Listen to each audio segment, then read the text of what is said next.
உங்கள் தங்கம் வெள்ளி வைர நகைகளை விற்று பணம் பெற நம்பிக்கையான நிறுவனம் மேக்ஸ் கோல்ட். கால் 04454545545. தங்கம்னா காசு, அது விற்கணும்னா மேக்ஸ். இப்போ போச்சு இல்லைங்களா இந்த காதலர் தினம். இந்த காதலர் தினத்தில் ஒரு நடிகைக்கு 30 லட்சம் ரூபாயில் ஹெலிகாப்டர் பரிசாக அளிக்கிறேன் அப்படின்னு ஒரு டெல்லியில் இருக்கக்கூடிய ஒரு சிறை குற்றவாளி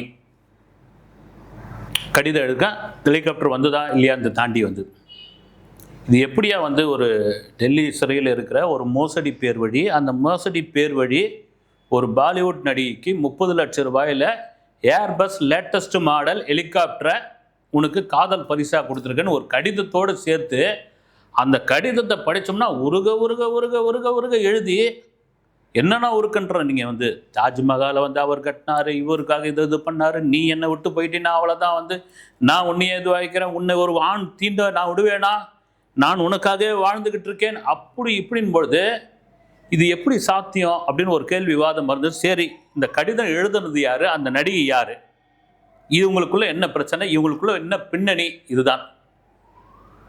சுகேஷ் சந்திரசேகர் அந்த டெல்லி சிறையில் இருக்கிற அந்த நபர் பேர் வந்து இந்த பேரை நீங்கள் எப்படியாவது கேள்விப்பட்டிருப்பீங்கன்னு நினைக்கிறேன். நான் வந்து அது ஒரு சின்ன ஒரு லீடு கொடுக்கணும்னு வச்சுங்க. சில ஆண்டுகளுக்கு முன் இந்த இரட்டை இலை சின்னம் இருக்குல்ல, இந்த இரட்டை இலை சின்னத்தை வந்து தேர்தல் ஆணையம் முடக்கிட்டாங்க. இந்த இரட்டை இலை சின்னம் யாருக்கு யாருக்கு யாருக்குன்னு ஒரு பெரிய போட்டி. ஏன்னா அதிமுகவினுடைய வெற்றிக்கு மிகப்பெரிய பலமே வந்து இரட்டை இலை தான். எம்ஜிஆருடைய அரசியல் வாழ்வில் மிக முக்கிய பங்காற்றியது எம்ஜிஆரால் உருவாக்கப்பட்ட, எம்ஜிஆரால் வடிவமைக்கப்பட்ட இரட்டை விரலை காமிச்சா அது இரட்டை இலைப்பா அப்படின்னு உலகம் முழுக்க வின் பண்ணாங்க. கால்பந்தாட்டமாகட்டும் மற்ற எந்த விளையாட்டு வீரர்களும் விக்ட்ரி அப்படின்னா இதுதான் காமிப்பாங்க. இப்போ அந்த காலகட்டத்தில் பார்த்தியா ஃபாரின்காரெல்லாம் எம்ஜிஆருடைய இரட்டை சின்னத்தை காமிக்கிறாங்க அப்படின்னு. இரட்டை இலை அப்படின்னாலே அது எம்ஜிஆர் தான், அதிமுக தான். அந்த சின்னத்தை முடக்கிட்டாங்க அப்படின் பொழுது அந்த சின்னத்தை மீட்குவதற்காக பல பேர் பாடுபட்டாங்க, பல பேர் வந்து போராடினாங்க, போட்டி போட்டாங்க. எல்லாம் ரைட்டு, யாருக்கு அந்த இரட்டை சின்னம் அப்படின்னு.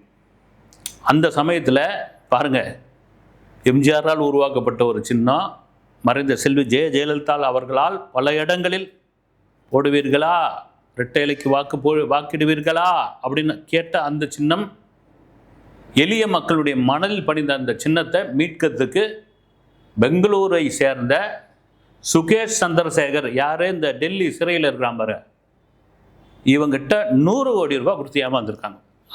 அது பின்னணி பேசணும்னா தனியாக வீடியோவில் பேசுகிறேன். அது சம்மந்தமாக யாராவது டீட்டெயில் தெரிஞ்சால் நீங்கள் கமெண்ட்ஸில் கூட போடுங்க. அப்போ எவ்வளோ பெரிய தில்லாலங்கடி பாருங்கள் வந்து. ஒரு பெங்களூரை சேர்ந்த ஒரு ஆள், தமிழ்நாட்டுக்கே என்னன்னே தெரியாத ஒரு நபர், நான் ரெட்டலையை மீட்டுக்கிட்டு வரேன்னு சொல்லி தேர்தல் அதிகாரிகள்லாம் எனக்கு தெரிஞ்சவங்க, தேர்தல் ஆணையமே என் கைக்குள்ள அப்படின்னு சொன்ன அந்த தில்லாலங்கடி மீது பல வழக்குகள் உள்ளது. பல வழக்குகள்லாம் சாதாரணமாக கிடையாது. இப்போ தான் ஏஐ தொழில்நுட்பம் வந்துடுச்சு இல்லைங்களா, யார் வாய்ஸில் ஒன்றாலும் யார் பேசலாம், யார் வீடியோ ஒன்றாலும் வந்து பண்ணலாம். இப்போ ஜெமினி வந்தாச்சு, ஏஐ வந்தாச்சு, என்னென்னவோ வந்துச்சு தொழில்நுட்பம். ஆனால் அப்போலாம் மிமிக்ரி தான். அந்த மிமிக்ரியே வேறு மாதிரி குரல் மாற்றி அசல் அச்சு மாதிரி அரசியல்வாதிகள் மாதிரி அரசு அதிகாரிகள் மாதிரி பேசி மோசடி பண்ண நபர் தான் இந்த சுகேஷ் சந்திரசேகர். இன்னும் இந்த கதையை சொல்லிக்கிட்டே போகலாம். வந்து இந்த சுகேஷ் சந்திரன் நான் அவன் இல்லைன்னு ஒரு படம் வந்து தெரியுங்களா, ஜீவன் நடித்த படம். அதில் ஜீவன் வந்து ஒரு 4-5 பொண்ணுங்களை ஏமாற்றுவார். பயங்கரமான அசராத ஒரு கேரக்டரா. அதாவது என்னன்னு சொல்கிறது வந்து, அப்பாவி பெண்கள் அவனுடைய வலையில் அசால்ட்டாக விழுவாங்க. ஆனால் இந்த கேரக்டரு இந்த சுகேஷ் சந்திரசேகர் எப்படின்னா அவ்வளோ ஈஸியாக கிரிமினல் வேலையை பண்ண முடியாது. மோசடி பேர் வழி வந்து மிகப்பெரிய மோசடி பேர் வழி. மாட்டாமல் தப்பிச்சு போய் அதை சொல்லி இதை சொல்லி சில பேர் உண்டு வந்து இடைத்தரகர் தான், வேற ஒன்றும் கிடையாது, இடைத்தரகர் தான். இடைத்தரகர்களுக்கு ஒரு பெரிய மவுஸ் உண்டு. சமீபத்தில் கூட விஜய் ஆண்டனி படம், பேர் மறந்துட்டேன், ஒரு இடைத்தரகர் சம்மந்தப்பட்ட ஒரு படம் தான் வந்து பிரமாதமாக எடுத்திருப்பாங்க அந்த படத்தை.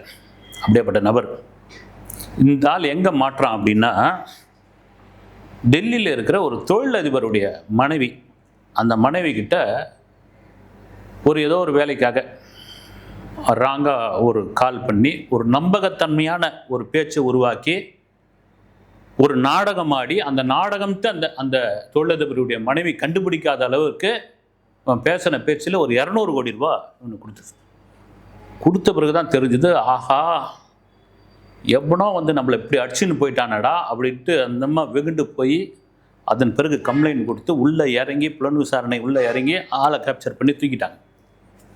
தூக்கின பிறகு தான் வந்து ஒவ்வொரு விஷயமா வருது. வந்து அதில் அதிகபட்சமாக டெல்லி அரசியலே நார்த்தே அலறி போன விஷயம் என்னென்னா, தமிழ்நாட்டில் ரெட்டை இலை சின்னத்தையே நான் மீட்டு தரேன்னு சொல்லி இந்த நபர் 100 கோடி அட்டையை போட்டது தான். அது சரி, இந்த நபர் எப்படி நடிகைக்கு வந்து 30 லட்சம் ரூபாயில், அதுவும் வந்து உள்ள சிறைச்சாலைக்குள்ளே இருக்கும் பொழுது எப்படி ஒரு உருக காதல் கடிதம், அது ஹெலிகாப்டர் வந்ததா, அந்த ஹெலிகாப்டர் அனுப்பி வைக்கப்பட்டதா, அந்த நடிகையோட இன்ஷியல் போட்டு அந்த ஹெலிகாப்டரை எங்கே நிறுத்தி வச்சுருக்காங்க, அப்படி அனுப்ப முடியுமா, இவருக்கு ஏது அங்கேருந்து அவ்வளோ பணம், இப்படிலாம் கேள்வி இருக்கும்போது அந்த நடிகை யாருப்பா? ஜாக்லின் பெர்னாண்டஸ்.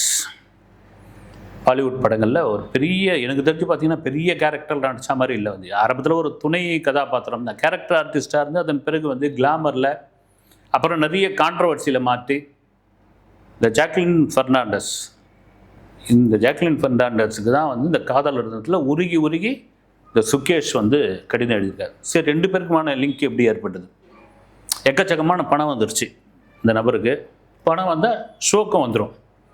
அப்படி ஷோக்கம் வந்த பிறகு நடிகைகளுக்கு எப்பவுமே ஒரு பெரிய மன அழுத்தம் இருக்குங்க. வந்து என்னதான் சம்பாரிச்சாலும் வந்து சுற்றி உள்ள நபர்கள் தங்களுடைய புற வாழ்க்கை, அப்புறமா வந்து நம்பிக்கையாக இருந்தவங்கள்லாம் வந்து ஒரு கட்டத்தில் போலியாக மாறுறது, ஏமாத்துறது, சிலர் தீய பழக்கத்திற்கு அடிமையாவது அல்லது அடிமையாக்க வைப்பது, இந்த மாதிரியான கொடுமைகள்லாம் சந்தித்து அவங்களுக்கு யாருக்காவது ஒருத்தர் நல்லா பேச மாட்டாங்களா, உண்மையாக நடந்துக்க மாட்டாங்களா, நம்ம மன ஆறுதலாக இருக்காதா அப்படின்ற பொழுதுதான் இந்த நபர் அரசியல்வாதி, அரசு அதிகாரி இவங்களெல்லாம் ஏமாத்தின ஒரு தில்லாங்கலங்கடி கேரக்டரு ஒரு நடிகையை போய் விடுவானா?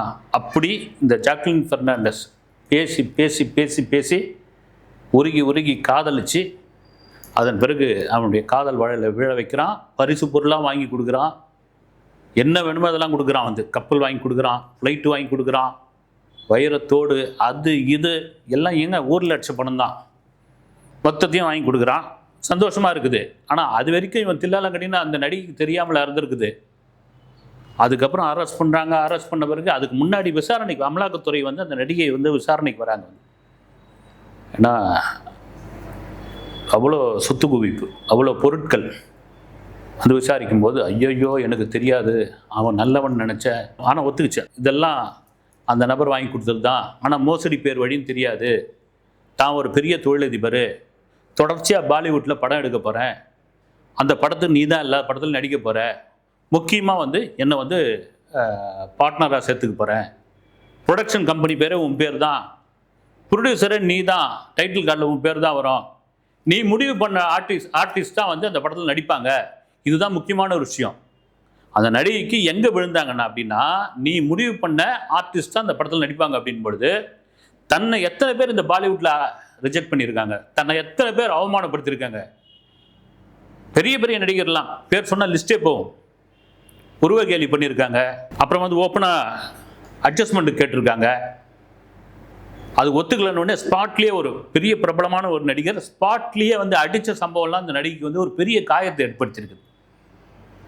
அதற்கு ஒரு வழியாக என்னை வந்து சாதாரண நடிகை, ஒரு கேரக்டர் ஆர்டிஸ்ட் தான் நீங்களாம் முடிவு பண்ணீங்க, நான் பாரு ஒரு ப்ரொடியூசர், நான் பாரு இங்கே பாலிவுட்டில் 10 படம் தயாரிக்க போகிறேன், நான் பாரு உங்களுக்கெல்லாம் கூப்பிட்டு நான் வந்து வேலை கொடுக்க போகிறேன், 10 படத்தில் 5 படம் விட 5 ஹிட்டாகி காமிக்கிறேன் பாரு அப்படின்ற ஒரு ஆசை, பேராசை, வெறி, இது எல்லாம் ஒன்றா சேர்த்து தான் இந்த நபரை வந்து முழுமையாக நம்பின ஒரு விஷயமாச்சு.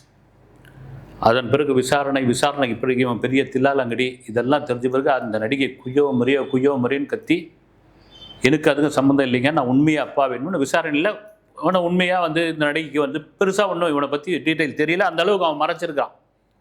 சரி, இந்த ஜாக்லின் பெர்னாண்டஸ் யார் அப்படின்னும் போது இலங்கையை சேர்ந்த பெண், சிங்களம் தான் தாய்மொழி, பிறந்ததெல்லாம் வந்து பக்ரைன்.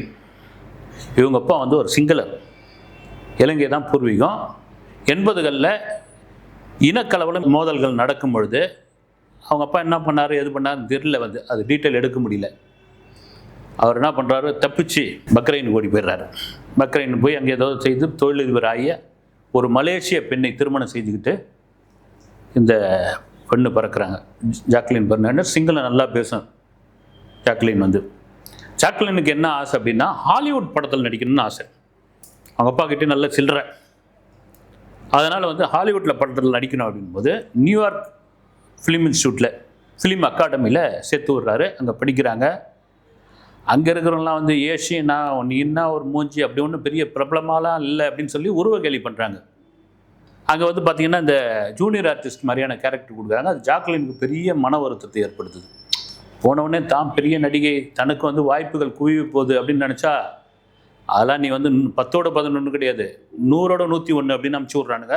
திரும்ப வந்த பிறகு சரி சொந்த நாட்டுக்கே போகணும், இலங்கைக்கு போய் அங்கே இருக்கிற தொலைக்காட்சியில் சின்ன சின்ன நாடகங்கள், விளம்பரங்கள், தொலைக்காட்சியில் ப்ரோக்ராம் இதெல்லாம் பண்ணுறாங்க. இலங்கையில் என்னென்னா 2 வருஷத்துக்கு முன்னாடி 3 வருஷத்துக்கு ஒரு முறையோ இந்த மிஸ் ஸ்ரீலங்கா யூனிவர்ஸ், அதில் இந்த ஜாக்லின் பட்டம் வெல்றாங்க. பட்டம் வென்ற பிறகு இலங்கையில் உள்ள ப்ராடக்ட் இருக்குல்ல, அவங்க எல்லாம் இந்த நடிகையை ஸ்பான்சருக்கு எடுத்துக்கிறாங்க. விளம்பர படங்கள் நடிக்கிறாங்க. இதுவாகுது. இவங்களுடைய ஆசை ஹாலிவுட் கிடையாது, நம்மளது பாலிவுட். இங்கே தமிழில் கூட ஆசைப்படல. நம்ம நேராக பாலிவுட்டுக்கு போவோம், இந்திய சினிமாக்குள்ளே போவோம், அங்கே ஒரு கலப்போம் அப்படின்னு சொல்லி இந்திய சினிமாக்குள்ளே இறங்கும்போது தான் தெரியுது பாலிவுட்டில் ஊறப்பட்ட பாலிடிக்ஸ் இருக்குது. உள்ளே பார்த்தீங்கன்னா நிழல் உலக தாதாக்கள் எத்தனை பேர் உள்ளே இருக்காங்க. அங்கே வேற ஒரு உலகமே இயங்கிட்டு இருக்கு. அங்கெல்லாம் நீ சாதாரணமான உள்ளே நுழைய முடியாத போது அதையெல்லாம் மீறி சின்ன சின்ன character role, glamour, atrocity glamour எல்லாம் பண்ணியும் சில தவறான பழக்கங்கள் ஏற்பட்டோம். ஆனால் ஜாக்லினுக்கு என்னென்னா, நம்மளை அவமானப்படுத்தினாங்களே, இவனுங்கெல்லாம் சும்மா விடக்கூடாது அப்படின்ற அந்த வேட்கை காயம் இருந்துக்கிட்டே இருக்குது. நம்மள எங்கேருந்து வந்தாலும் தானே நம்பி நம்மளை ஏமாத்து, இந்த லவ் பண்ணுறேன்னு சொல்லி கழட்டி விட்டது, காரியம் முடிஞ்ச உடனே துரத்தி விட்டது, சம்பளம் கொடுக்காம ஏமாத்துது அப்படின்னு நிறைய சொல்லிக்கிட்டே போகலாங்க. பல நடிகள் வாழ்க்கையில் நடந்த விஷயந்தான். இதுக்கு ஒரு மருந்தாக, இதுக்கு ஒரு வடிகாலாக இந்த சுகேஷனுடைய பேச்சு இதுவாகுது. முழுமையாக நம்பின பிறகு தான் தெரியுது, இவன் சீப்லின் சீப்பு 1ஆம் நம்பர் சீப்பு. தாங்கிட்டே முதல்ல எப்படி லவ் அப்ரோச் பண்ணணும்னா, முதல்ல இதுவாகலை, தான் மத்திய அரசனுடைய ஒரு உயர் அலுவலகத்தில் இருக்கிறேன்னு சொல்லி அங்கேருந்து ஃபோன் வரா மாதிரி செட்டப் பண்ணி ஃபோனை பேசுவானாம். பார்லிமெண்ட்டில் இருக்கிற மாதிரி கூட பேசியிருக்கானா அப்போ சில வருடங்களுக்கு முன்னாடி. இப்படியா நம்ப வச்சு சில பேர் போய் அந்த காலத்து படங்கள்லாம் பார்த்துருப்பீங்க. ஒரு பெரிய நிறுவனம் இருக்கும், அங்கே என்ன பண்ணுவான், திடீர்னு உள்ளே போயிட்டு யாரையோ விசாரிக்கிற மாதிரி விசாரிச்சுட்டு, சார் ஒரு ஃபோன் ஒன்று பண்ணிக்கிட்டுங்களா அப்படின்ட்டு கேட்போம். ஒரு பெரிய நிறுவனம். அப்போல்லாம் பார்த்தீங்கன்னா செல்ஃபோன் கிடையாது. அப்போ காலர் ஐடின்னு வரும் இந்த ஃபோனில். இப்போ எடுத்து என்ன பண்ணுவாங்க, ஃபோன் பேசணுன்னு இந்த காலர் ஐடியில் இருக்க நம்பரை பார்த்து நோட் பண்ணிப்பாங்க. நோட் பண்ணிக்கிட்டு அதை கிராஸ் செக் பண்ணுறது, ஓ பெரிய நிறுவனத்தில் பேசுகிறாரு இவர், அந்த நிறுவனத்தை சேர்ந்தவர் தான், அவருடைய எம்டி தான், அப்படி இப்படின்னு அவர் நம்பி அப்படி சர்வசாதாரணமான மோசடிலாம் உண்டு. இன்றைக்கி செல்ஃபோன்லேயே பல டெக்னாலஜி ஏமாத்தலாம் இருக்கிறாங்க. இப்படி இந்த ஜாக்லின் கிட்ட பேசி பேசி பேசி தான் அரசியலிலும் அரசு அதிகார மத்தியிலும் பெரிய செல்வாக்கு மிக்கவன் அப்படின்னு சொல்லிலாம் இது பண்ணியிருக்கான். ஆனால் இங்கே பார்த்தீங்கன்னா சீப்பான வேலை, தொழிலதிபர்களுடைய மனைவியை மிரட்டுறது, சீட்டிங் பண்ணுறது, இந்த வேலையை முடிச்சு தரேன்னு சொல்லி அந்த வேலையை முடிக்காமல் அந்த ஆட்டையை போடுறது, இப்படியா பண்ணிட்டு இருந்த நபர் அதுக்கப்புறம் என்ன பண்ணிக்கிறான், ஜெயிலுக்குள்ளே போயிட்டு காதல் கடிதமாக எழுதியிருக்கான். இந்த நடிகைக்கு பயங்கர டார்ச்சர் ஆகிட்டு, அதுக்கு ஒரு கம்ப்ளைண்ட் கொடுக்குது. இந்த காதல் கடிதங்களை தயவுசெய்து நிறுத்துங்க, எனக்கு அவனுக்கு சம்மந்தம் கிடையாது, நான் எப்போ அந்த உறவு முறிஞ்சு போச்சு, ஏன் இந்த காதல் கடிதங்கள் வந்துக்கிட்டே இருந்தால் அதெல்லாம் தெரியாதுமா, எழுதுவோம், அவன் போடுறான், சம்மந்தப்பட்ட அட்ரஸ்க்கு நாங்கள் போடுறோம், எடுத்துகிட்டு கொடுக்குறோம், உனக்கு விருப்பம் இல்லைன்னா போஸ்ட்மேன் கிட்ட சொல்லிவிடு, இல்லை கொரியர்காரங்கிட்ட சொல்லிவிடு, நான் வாங்க முடியாது, இதை ரிட்டர்ன் அனுப்பிச்சிருங்கன்னு சொல்லிவிடு அப்படின்றாங்க பதிலும். இப்போ என்ன ஆகிப்போச்சு, ஒரு சிறைச்சாலையில் இருக்கிற ஒரு நபர், ஒரு சாதாரண ஒரு கைதி 30 லட்சம் ரூபாயில் உண்மையிலே ஒரு ஹெலிகாப்டர் வாங்கி கொடுத்தாங்களா, இந்த ஜாக்லின் தரப்புலேருந்து எந்த பதிலும் கிடையாது. கப்பல் வாங்கி கொடுத்துக்கிறா, அதை வாங்கி கொடுத்துக்கிறான், ஆனால் உண்மையிலே அப்படி ஒரு விஷயமே கிடையாது, அப்படி ஒரு இதுவே கிடையாது, வெறும் கடிதம் மட்டும்தான். அந்த கடிதத்தை பரபரப்பாக்கணும், இதை நம்ப வைக்கணும், இதை பேச வைக்கணும், அந்த பெண்ணிற்கு ஒரு மன உளைச்சலை உண்டு பண்ணணும்னு இவன் பண்ண வேலை தான் இது அப்படின்னு. ஆனால் எனக்கு என்னன்னா, இப்படியாப்பட்ட இந்த சுகேஷ் சந்திரசேகருடைய வாழ்க்கை வரலாற்றை, மிக முக்கியமான ஒரு விஷயம், வாழ்க்கை வரலாற்றை பாலிவுட்லேயும் டோலிவுட்லேயும் இன்னும் ஏன் எடுக்காமல் இருக்காங்கன்னு தெரியல. இதுக்கப்புறம் தான் விவரம் ஒவ்வொன்றா வருது. இதெல்லாம் தாண்டி ஒரு நடிகை, நம்ம சொல்லிடுறோம், போகிறாங்க 7 ஸ்டார் ஹோட்டலில் சாப்பிட்றாங்க, டிஸ்கோத்தில் ஆடுறாங்க, நினச்சதெல்லாம் குடிக்கிறாங்க, சொகுசு காரில் வராங்க, லட்சக்கணக்கில் சம்பளம் வாங்குறாங்க. அவங்களுக்கு என்னாயான் போது அவங்களுக்கு பின்னாடி இருக்கிற ஒரு மோசமான வாழ்க்கை, கசப்பான வாழ்க்கை, இது மாதிரியான மோசமான 1 நம்பர் ஃப்ராடு பையன்கிட்ட மாட்டிக்கிட்டு படுற அவசரம் இருக்குது இல்லை.